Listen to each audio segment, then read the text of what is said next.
परम पूज्य बोधिसत्व डॉक्टर बाबा साहेब जी की जयंती और बुद्ध पूर्णिमा मनाई जाती है।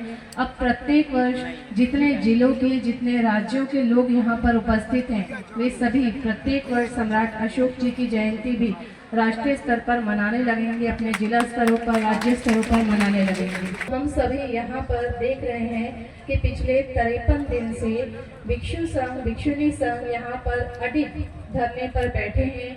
बारिश आई, धूप आई, पुलिस प्रशासन आया, सबने उन्हें दुखी करने की प्रयास किया, उन्हें हानि पहुंचाने का प्रयास किया, लेकिन फिर भी वो यहाँ से हिले नहीं और अडिग यहाँ पर बैठे रहे। तो निश्चित रूप से मैं देख रही हूँ कि यहाँ जो भिक्षु संघ निरंतर बैठे हैं, भिक्षुणी संघ निरंतर बैठे हैं, उपासक उपासिका जो लोग निरंतर बैठे हैं, वो अशोक की राह पर चल चुके हैं। सम्राट की प्रशंसा करे, कोई हमारे आंदोलन की निंदा करे, कहीं हमारा यश फैले आंदोलन का, कहीं हमारा अपयश फैले, लेकिन हम इन चीजों से अपने मन को कंपित नहीं होने देंगे और हम अशोक बनकर रहेंगे। तो निश्चय सम्राट अशोक जी ने पूरे विश्व में धर्म को फैलाया, क्योंकि वो सम्राट थे और आर्थिक रूप से संपन्न थे। तो निश्चित रूप से हमें आर्थिक रूप से भी संपन्न बनना है ताकि हम धर्म को बल दे सके, लेकिन आर्थिक रूप के साथ साथ शारीरिक रूप से यहाँ उपस्थित होना बहुत जरूरी है। हम लोग मुंडन करके, यहाँ चीवड़ धारण करके यहाँ आकर के बैठे, भगवान बुद्ध की स्थली पर हम लोग चीवड़ धारण करके बैठेंगे, तो उससे बड़ी बात हमारे लिए क्या होगी। और जब ये आंदोलन सफल होगा तो आपको जो बाल आपके जाएंगे ना, वो दुख नहीं देगा, वो आपको होश भी नहीं रहेगा कि हमने अपने बाल गवाए थे, बल्कि खुद पर एक गर्व महसूस होगा कि हमने बाल गवाए तो जाकर के आंदोलन सफल हो पाया और महाबोधि हमारे हाथ में। एक कोणी शांत धम्म दिना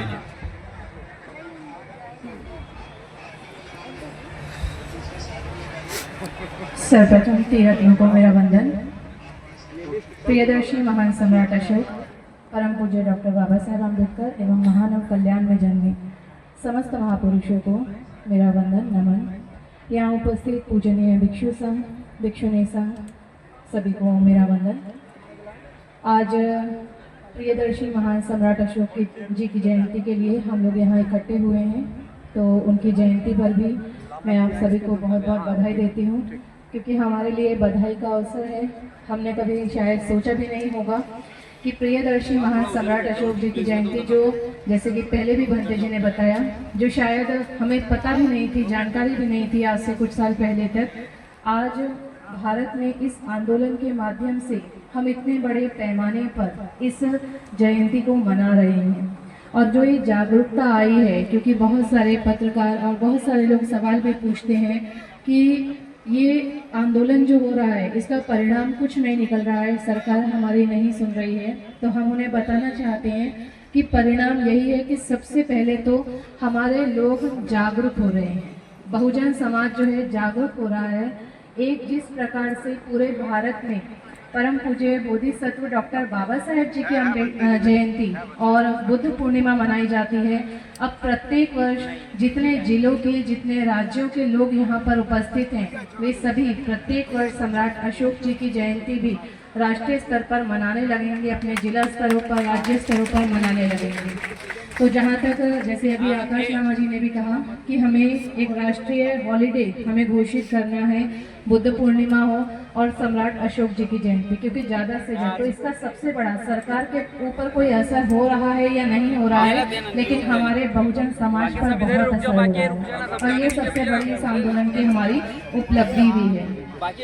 साथ ही साथ आज हम लोग यहाँ सम्राट अशोक जी की जयंती के लिए इकट्ठे हुए हैं, तो निश्चित रूप से हमें उनके जीवन से कुछ ना कुछ तो प्रेरणा लेनी चाहिए और ऐसी कोई प्रेरणा लेनी चाहिए जो इस आंदोलन के लिए सहायक सिद्ध हो।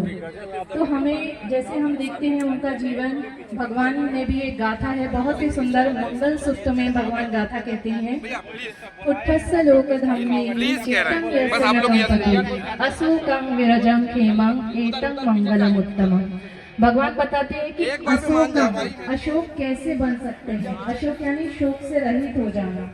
तो सम्राट अशोक के माता पिता ने उनका नाम अशोक रखा, उस समय नहीं पता होगा शायद उनको, लेकिन उन्होंने अपने नाम के अनुसार कार्य भी किया।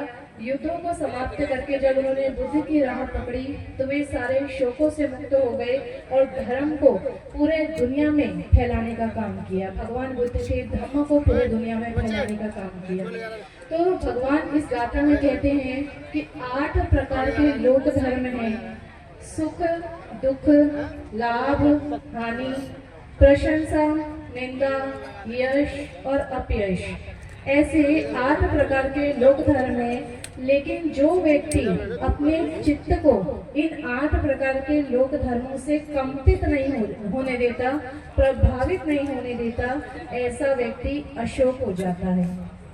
तो हम सभी यहाँ पर देख रहे हैं कि पिछले 53 दिन से भिक्षु संघ, भिक्षुणी संघ यहाँ पर अडिग धरने पर बैठे हैं।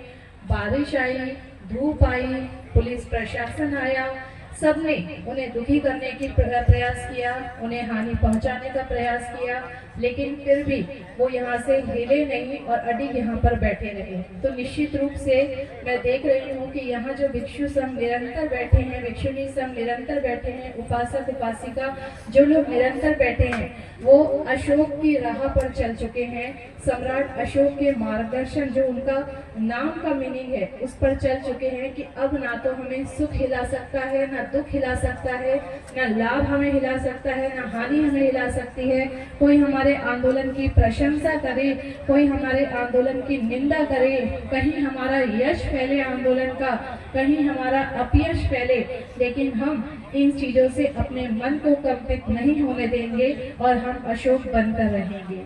तो निश्चित रूप से हमें सम्राट अशोक से ये प्रेरणा मिल रही है। और यदि कभी आपका मन विचलित हो भी, हम लोगों का यहाँ बैठे हुए मन विचलित हो भी, तो हम लोग इस चीज को अपनी प्रेरणा समझे कि हमें अशोक के मार्गदर्शन में चलना है। अशोक ने हमें जैसा नाम के अनुसार जैसा उन्होंने कार्य किया, तो हमारे जीवन में यहाँ बैठे हुए आंदोलन में कितना ही सुख आए, दुख आए, लाभ आए, हानि आए, कोई प्रशंसा करे, कोई निंदा करे, कोई यश फैलाए, कोई अपयश फैलाए, लेकिन फिर भी हम लोग यहाँ चित्त को कंपित होने नहीं देंगे और हम अशोक बनकर दिखाएंगे। एतम मंगलम उत्तमम, और ऐसे अपना मंगल करके दिखाएंगे। साथ ही साथ में यहाँ आर्थिक रूप से हम देख रहे हैं कि बहुत सहयोग मिल रहा है। निश्चित रूप से अभी भंते जी से भी मेरी चर्चा हो रही थी, श्रद्धा मित्र भंते जी से, कि इससे पहले जब आंदोलन छिड़ा था भंते जी, सूरज साई जी के नेतृत्व में, तो उस समय लोगों के पास आर्थिक संपन्नता कम थी, लेकिन शारीरिक रूप से लोग समय दे पा रहे थे। और आज हम देख रहे हैं कि हम आर्थिक रूप से तो संपन्न है, तो दान तो खूब भेजा जा रहा है, लेकिन शारीरिक उपस्थिति जो सबसे ज्यादा जरूरी है, तो वो भी हमें दर्ज करानी है। शारीरिक रूप से भी हम संपन्न रहना है। निश्चित रूप से सम्राट अशोक जी ने पूरे विश्व में धर्म को फैलाया, क्योंकि वो सम्राट थे और आर्थिक रूप से संपन्न थे। तो निश्चित रूप से हमें आर्थिक रूप से भी संपन्न बनना है, ताकि हम धर्म को बल दे सके। लेकिन आर्थिक रूप के साथ साथ शारीरिक रूप से यहाँ उपस्थित होना बहुत जरूरी है। साथ ही साथ उन्होंने जो धम्मदूत भेजे, उन धम्मदूतों में 9 धम्मदूत भेजे, भंते जी ने अभी चर्चा की, लेकिन उसमें जो एक धम्मदूत थी वो थी संघमित्रा भिक्षुणी। हम सभी जानते हैं सम्राट अशोक जी की पुत्री संघमित्रा भिक्षुणी आकाश लामा जी ने मुझे पिछली बार, जब मैं पिछले महीने 50 महिलाओं की बस लेकर आई थी, तब उन्होंने मुझे कहा था कि आप अगली बार इन सब का मुंडन करके सबको भिक्षुणी बनाकर लेकर आइए आंदोलन में बैठने के लिए। हालांकि मुझे भी लगा कि ये असंभव जैसी बात है, लेकिन अब मुझे लगता है कि अगर आज हम लोग यहाँ प्रियदर्शी सम्राट अशोक जी की जयंती मनाने के लिए इकट्ठा हुए हैं, तो हम लोगों को निश्चित रूप से उनसे प्रेरणा लेनी चाहिए। ये पुट्टस्थ लोक धर्म में ही तो गाथा हमें सिद्ध करनी ही है। साथ ही साथ में उन्होंने जो ये मिशनरी भेजे, जिसमें से संघमित्रा भिक्षुणी को भेजा, और उन्होंने श्रीलंका की भूमि में जाकर भिक्षुणी संघ का उदय किया, और वहाँ से अनेक अनेक देशों में भिक्षुणी संघ पहुँचा। और निश्चित रूप से धर्म को जब बल मिलता है तो महिलाओं से बहुत ज़्यादा मिलता है। तो हम लोग कोशिश करें, महिलाएं जो हैं, बहनें जो जितनी भी हैं, उपासिकाएं हैं, बच्चियाँ हैं, हम लोग कोशिश करें कि हम लोग मुंडन करके यहाँ चीवर धारण करके यहाँ आकर के बैठे, भगवान बुद्ध की स्थली पर हम लोग चीवर धारण करके बैठेंगे तो उससे बड़ी बात हमारे लिए क्या होगी। और जब ये आंदोलन सफल होगा तो आपको जो बाल आपके जाएंगे ना, वो दुख नहीं देगा, वो आपको होश भी नहीं रहेगा कि हमने अपने बाल गंवाए थे, बल्कि खुद पर एक गर्व महसूस होगा कि हमने बाल गंवाए तो जाकर के आंदोलन सफल हो पाया और महाबोधि हमारे हाथ में आ पाया। तो ये गर्व का क्षण हमारे जीवन में आना चाहिए। तो ये दो प्रेरणा मैं चाहती हूँ कि हमारी उपासिकाएं और जो भिक्षु हैं, भिक्षुनियाँ हैं, जो भी यहाँ बैठे हैं, ये दो गाथाएं कुत्थस्थ लोकोधर्मी है और महिलाओं को संघमित्रा जो है प्रियदर्शी सम्राट अशोक जी की पुत्री, उससे प्रेरणा लेकर ये यात्रा शुरू करनी चाहिए और भिक्षुनी बनकर इस आंदोलन को बल देना चाहिए, महिला बनकर इस आंदोलन को बल देना चाहिए। और जितना भी हम लोग यहाँ सुबह शाम वंदना करते हैं, वंदना के समय जितना भी हम लोग यहाँ बैठकर पुण्य अर्जित कर रहे हैं, क्योंकि पुण्य को नहीं भूलना है। तो एक गाथा हम लोग पढ़ते हैं, देवो वसतु कालेन सस्य संपत्ति हेतु च पीतो भवतु लोको च राजा भवतु धम्मिको।